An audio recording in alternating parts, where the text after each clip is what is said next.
Those were the venomous words Victoria Hayes spat across the lunch table at Le Bernardin, her voice loud enough to turn heads.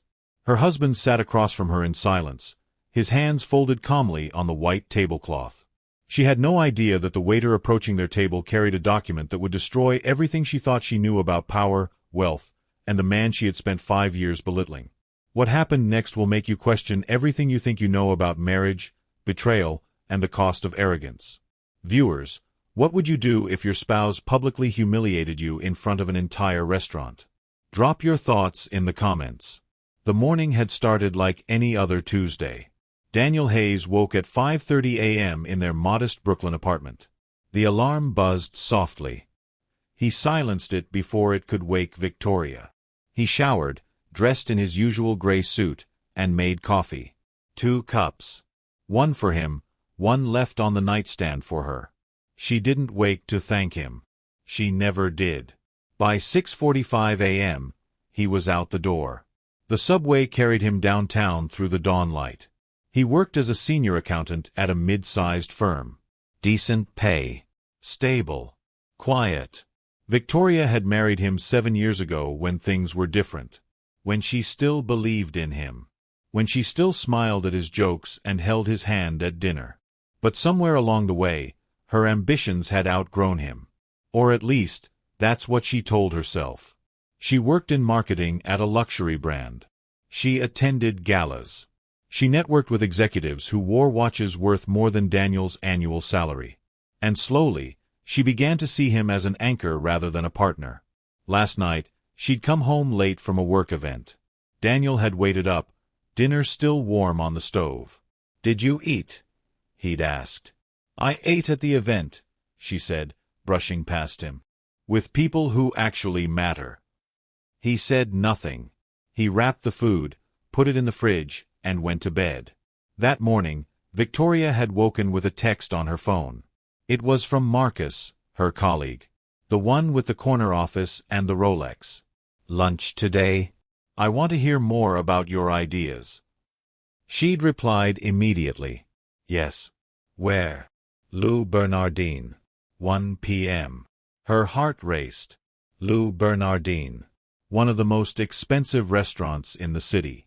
This was the kind of place she deserved to be. Then she looked at Daniel's side of the bed. Empty. Cold. She felt a flicker of something, guilt maybe, but it passed quickly. She texted him. "Meet me for lunch at Le Bernardin. 1 p.m. Don't be late." Daniel read the message on the subway. He didn't reply. He simply adjusted his route. By 12:45 p.m., Victoria was already seated at a corner table. The restaurant glowed with understated elegance. Crystal chandeliers. White linens. Soft classical music. She checked her reflection in her phone screen. Perfect hair. Perfect makeup. She looked like she belonged here. Marcus hadn't arrived yet. Good. She wanted to make an entrance when he did. Then Daniel walked in. He wore the same gray suit he always wore. His tie slightly loosened from the morning commute. He looked plain. Forgettable. Victoria's stomach dropped. She hadn't meant for him to actually show up. "Daniel," she said sharply as he approached. "What are you doing here?" "You texted me," he said calmly, pulling out the chair across from her. "You said to meet you at 1 p.m. Her jaw tightened. "I meant I was having lunch here. Not that you should come." He sat anyway. His expression didn't change. A waiter appeared with menus. Daniel nodded politely. Victoria forced a smile, her teeth clenched. "Can you at least try not to embarrass me?" she hissed once the waiter left. Daniel opened his menu. "I'm just sitting here." "Exactly," she snapped. "You're just sitting there. Like always. Doing nothing. Being nothing." He didn't respond. He scanned the appetizers, his face unreadable. Victoria's phone buzzed. A text from Marcus. "Running late. Be there in 20. Her frustration boiled over. 20 more minutes trapped here with Daniel. She leaned forward, her voice low and cruel. "Do you even realize how pathetic this is? I'm trying to network with people who can actually advance my career, and you're here in your cheap suit, ordering water like you can't afford wine. Daniel closed his menu. I can afford wine. Barely, she shot back. You've been at the same firm for 6 years. Same position. Same salary. No ambition. No drive. You're just coasting, Daniel. And I'm drowning because of it. A couple at the next table glanced over. Victoria didn't care. You know what Marcus said to me last week? She continued, her voice rising slightly. He said I have real potential. That I could be running campaigns for global brands. But how can I focus on that when I'm tied to someone who can't even afford to take me somewhere nice without checking his bank account first? Daniel took a sip of water. His hand was steady. Are you even listening to me? She demanded. I'm listening, he said quietly. Then say something.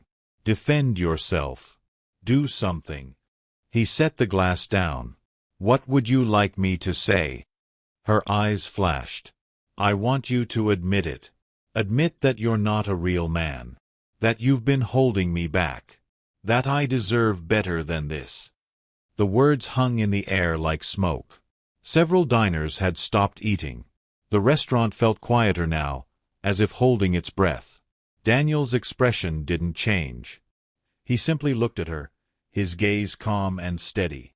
You think I'm not a real man, he said softly. Because I don't flaunt wealth.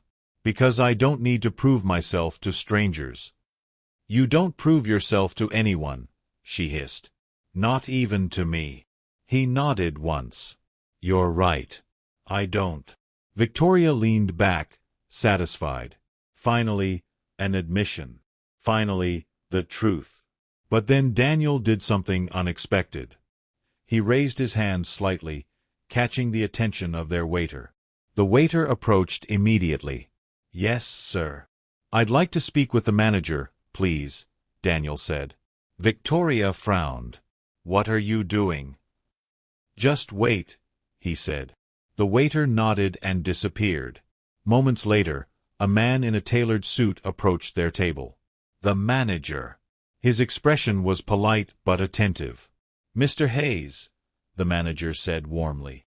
It's good to see you again. Victoria's eyes widened. Again. Daniel nodded. Thank you, Pierre. I need you to bring something from the office. The envelope I left with you last week. Of course, sir. Right away. Pierre disappeared toward the back. Victoria stared at Daniel, confusion flickering across her face. What envelope? She asked. Daniel didn't answer. He simply folded his hands on the table and waited. 2 minutes later, Pierre returned holding a large manila envelope. He placed it carefully in front of Daniel. Will there be anything else, sir? Pierre asked. No, thank you. That'll be all. Pierre nodded and stepped back, though he remained nearby. Daniel opened the envelope slowly. He pulled out a stack of papers, each one crisp and official-looking. Victoria leaned forward, trying to read them. What is that? Daniel slid the first document across the table. It was a deed. A property deed. Her eyes scanned the text. Her breath caught. The address listed was for a penthouse in Tribeca. Market value, $12 million. Owner, Daniel Hayes. What is this? She whispered. He slid another document across. This one was a portfolio statement from a private wealth management firm. Total assets, $47 million. Her hands trembled as she picked it up. This couldn't be real. It couldn't be. Daniel, what is this? She repeated, her voice shaking. He slid a third document.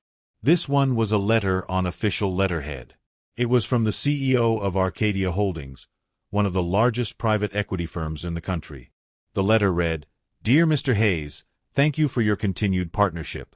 Your strategic guidance over the past 8 years has been invaluable. We look forward to finalizing the acquisition next quarter. Victoria's vision blurred. Her mind raced, trying to piece it together. You're a consultant, she stammered. I'm a partner, Daniel corrected. I've been a silent partner in Arcadia Holdings since before we met. The accounting job was just something I did because I enjoyed it.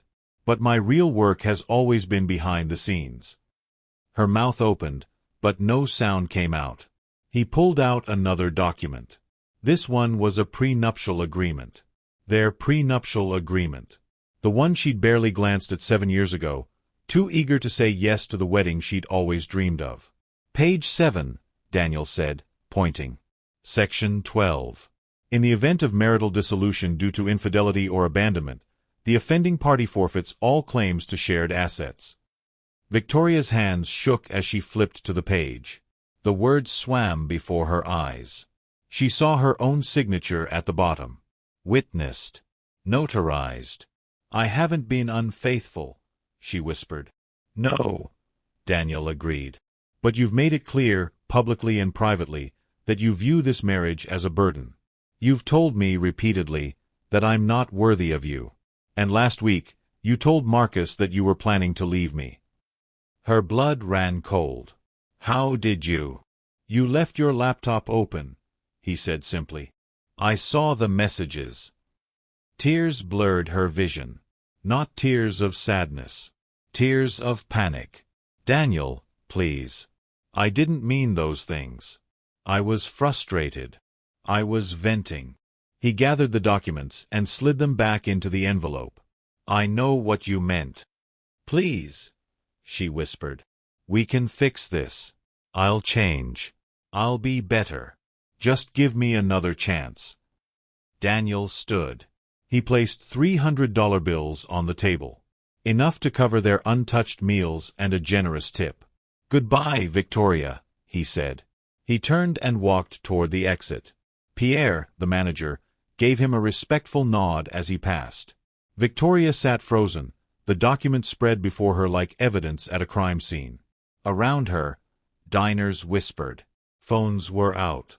Someone had recorded part of the conversation. Her phone buzzed. A text from Marcus. Just arrived. Where are you seated? She looked up and saw him walking through the entrance. He spotted her, waved, and started toward her table. But she couldn't move. She couldn't speak. The man she'd planned to impress, the man she'd thought represented her future, was walking toward the ruins of her old life. Marcus reached the table, his smile fading as he saw her expression. Victoria, are you okay? She looked down at the documents, at the portfolio statement showing $47 million, at the property deed for a penthouse she'd never seen, at the prenuptial agreement that had just stripped her of everything. I made a mistake, she whispered. Marcus frowned. What? But she wasn't talking to him. She was talking to the empty chair across from her. The chair where Daniel had sat for the last time. By that evening, the video had gone viral. Someone at a nearby table had filmed Victoria's meltdown and Daniel's calm exit. The caption read, Wife calls husband worthless at fancy restaurant. Finds out he's worth $47 million. Watch her face. The comments poured in by the thousands. She threw away a fortune because of pride. Imagine mocking someone without knowing who they really are. That man is a legend. Walked away with his dignity intact. Victoria sat in the apartment that night, scrolling through the flood of messages. Friends texting. Family calling. Her boss had emailed, asking her to take some time off after the video surfaced. Her phone rang. It was her mother. Victoria, what have you done? Her mother's voice cracked through the line. I didn't know, Mom. I swear I didn't know. You didn't ask, her mother snapped. You assumed. You judged. And now you've lost everything. The line went dead. Victoria tried calling Daniel. Blocked. She tried texting. The messages didn't deliver. She tried emailing. Bounced back. He had erased her completely. The next morning, a courier arrived with divorce papers. They were already filed. Already processed. The timeline showed Daniel had begun the process 3 weeks ago, the same week she'd sent those messages to Marcus. She tried to fight it. She hired a lawyer, a woman who listened to her story with a sympathetic but skeptical expression. "The prenup is airtight," the lawyer said, "and the evidence of your intent to leave is documented. You don't have a case." "But I didn't actually cheat," Victoria protested. "Doesn't matter. The agreement includes emotional abandonment. Your messages to Marcus, your public statements, they all support his claim." Victoria slumped in her chair. "What do I get?" "Nothing. The prenup states that in cases like this, the offending party leaves with what they brought into the marriage. You brought your personal belongings and your career. That's what you'll leave with. The apartment was his. The car was his. Even the furniture she'd picked out had been purchased with his money. She packed her things into suitcases. Her clothes. Her shoes. Her jewelry, the pieces she'd bought herself. Everything else stayed. When she walked out of that apartment for the last time, she felt the weight of every word she'd ever said to him. Every insult. Every dismissal. Every moment she'd made him feel small. She moved into a small studio in Queens. Her salary, which had once seemed generous, now barely covered rent and expenses. She'd grown accustomed to a lifestyle that Daniel had quietly funded. The nice dinners. The vacations. The little luxuries she'd thought were her right. Now, she ate takeout and rode the subway.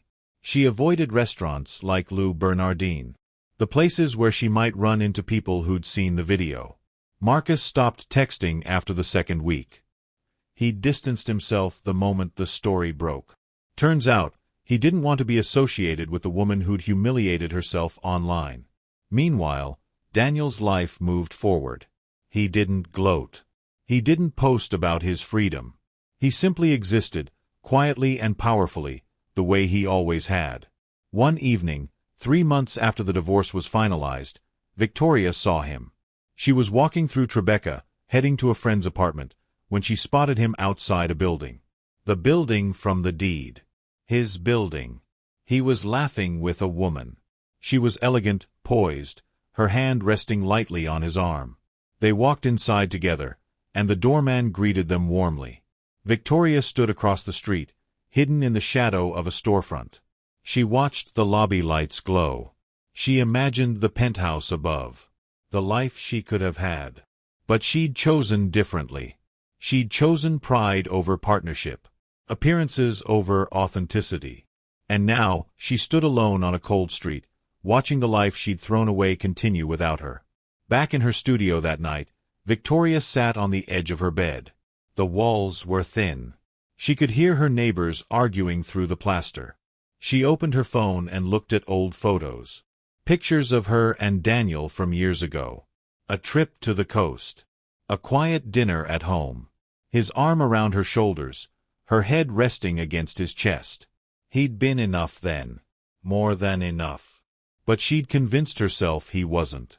She'd let ambition and insecurity poison what they'd had.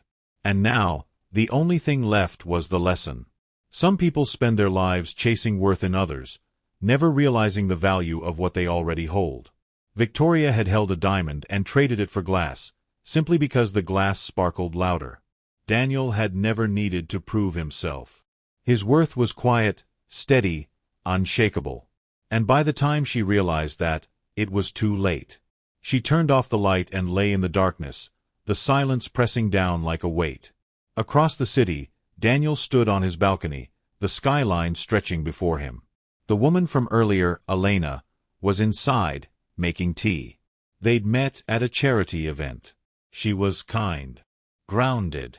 She saw him, not his money. He thought of Victoria briefly. Not with anger, but with something closer to pity. She'd been so focused on climbing that she'd never looked down to see the foundation she was standing on. He took a breath and let it out slowly. The city hummed below. Life moved on. And for the first time in years, he felt free. If you were in Daniel's position, what would you have done? Would you have revealed the truth sooner, or let her discover it the hard way? Drop your thoughts in the comments, and don't forget to like and subscribe for more true-to-life stories.